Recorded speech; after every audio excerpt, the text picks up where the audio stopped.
Lately, I keep finding myself having to defend my position on universal background checks, that position being that I oppose them.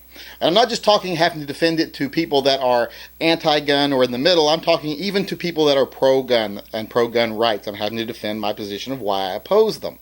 People will ask me, well, why are you against background checks for someone buying a gun? I'm like, I'm not against background checks for someone buying a gun. We have them already. I accept them, and I'm okay with them.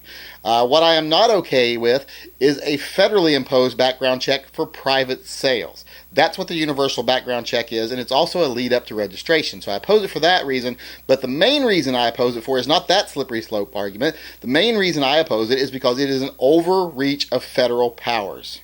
Now, I will accept that sometimes the federal government can regulate things that go on between states. That's the Interstate Commerce Clause, and they have the right to regulate some of that stuff. So I can say, yes, I agree that the federal government has the right to impose a background check on guns purchased from an FFL.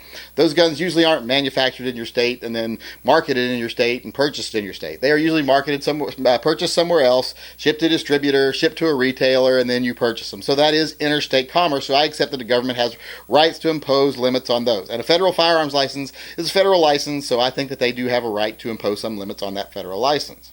But when the federal government starts stepping into my personal business inside my state, that's a different matter.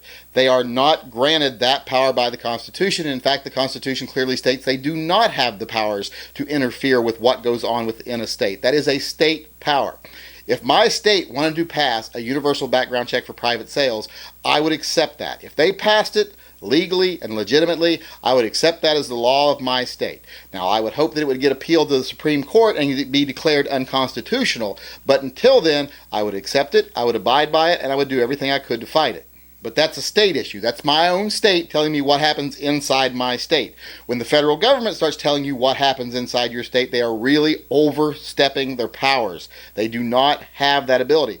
And the more we accept giving the federal government powers that they should not constitutionally have, the more we accept them overreaching their limits, the more liberties we lose, the more freedoms we lose. The more we become close to losing all the freedoms that we enjoy as citizens of the United States.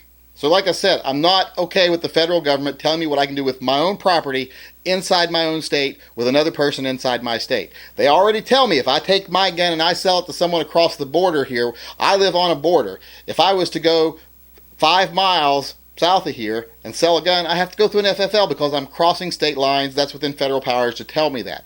But if I stay within the state lines of my state, this gun is my property in my state. If I sell it to someone else in my state, the federal government should have no power over that. My state can have power over that if they so choose, but the federal government cannot.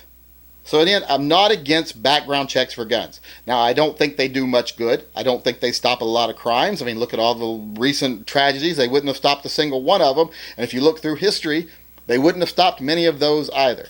And let's face it, people that are going to break laws are going to break laws anyway, so one more law is not going to stop the people that are already breaking the laws that exist now. So I don't find them useful. I find them a waste of time, and I find them a distraction from the things that we really need to do to make society safer. But I don't oppose them themselves. What I actually oppose is the federal government overreaching.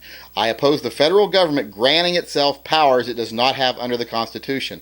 And I oppose accepting those overreaches on emotional reasons, on reasons that don't matter or reasons that aren't real. So in the end, like I say, I'm fine with whatever my state wants to pass. I will fight it in any way I can, but I will accept it as a law.